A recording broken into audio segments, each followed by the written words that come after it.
Olá, humanos! Vamos nessa?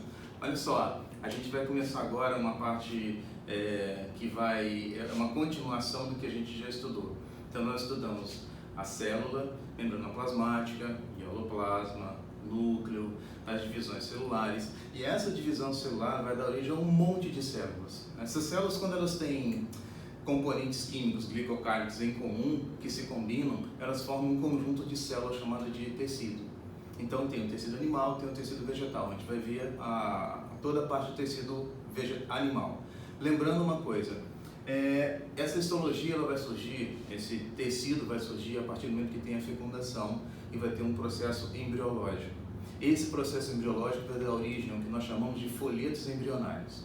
São eles, os folhetos embrionários, os grandes responsáveis pela formação desses tecidos, que mais tarde vão dar origem a órgãos. A gente entra em fisiologia, tá legal? Existe uma sequência, fechado? Bom, esses folhetos embrionários, eles podem acontecer nos mais evoluídos em 3 nomes diferentes: a ectoderme, a mesoderme e a endoderme.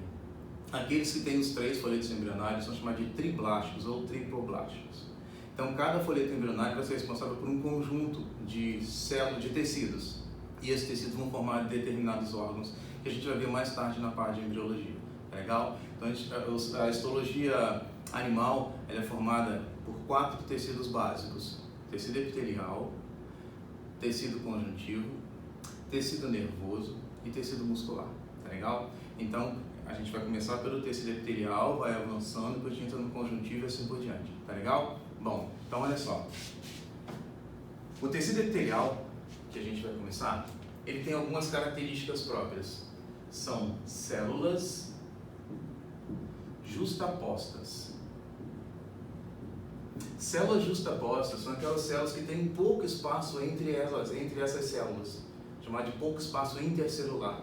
Normalmente as células que têm pouco espaço intercelular apresentam algumas especializações de membrana interessantes: os desmossomos, as interdigitações, os nexos, os gaps. Tá legal? Então, célula justaposta significa células com pouco espaço intercelular. Ok? Bom, algumas outras características importantes do tecido epitelial.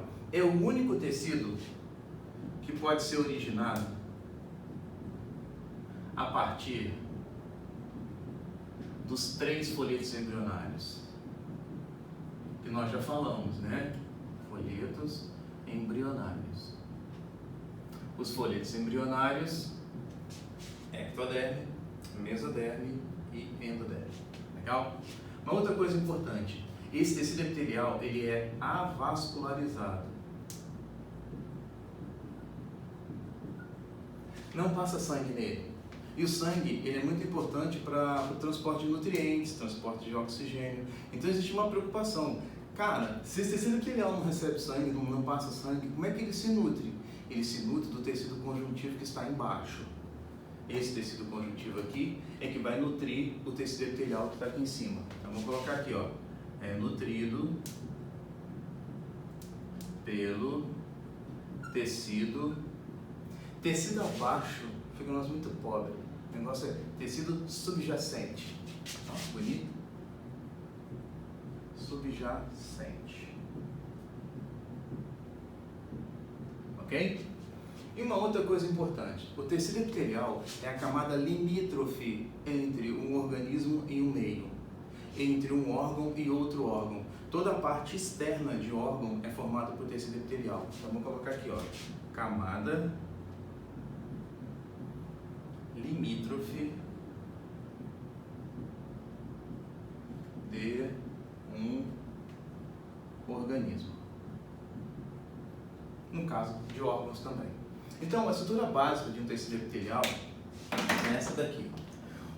A camada limítrofe, está aqui em laranja, é o tecido epitelial.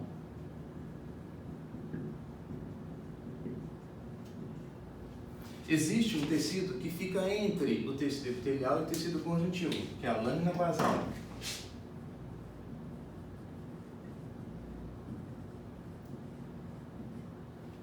E o que está abaixo, dando a sustentabilidade para o tecido epitelial, graças ao colágeno, é o tecido conjuntivo.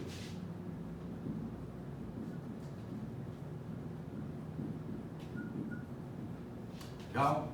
Esse tecido conjuntivo aqui, desculpa, esse tecido epitelial aqui, ele pode ser classificado de acordo com o número de camadas. Então, presta atenção numa coisa.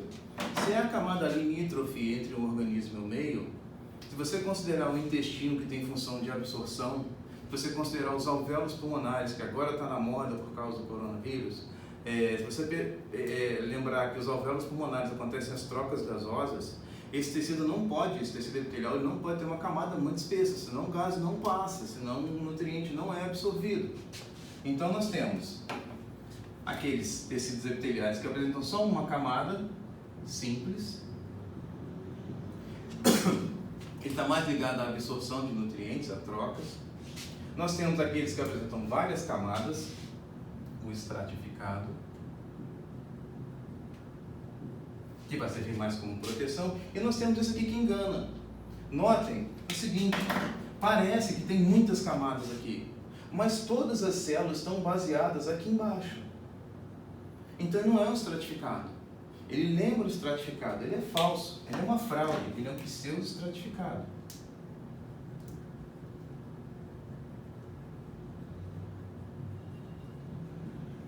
Ok? Então a gente tem aqui a principal classificação que cai em prova, número de camadas. Na sua apostila que você vai receber, tem outros em relação às formas, cúbicas, prismáticas, assim por diante. Tá legal? Então aí o resto você acompanha na sua apostila. Esse tecido epitelial, ele tem duas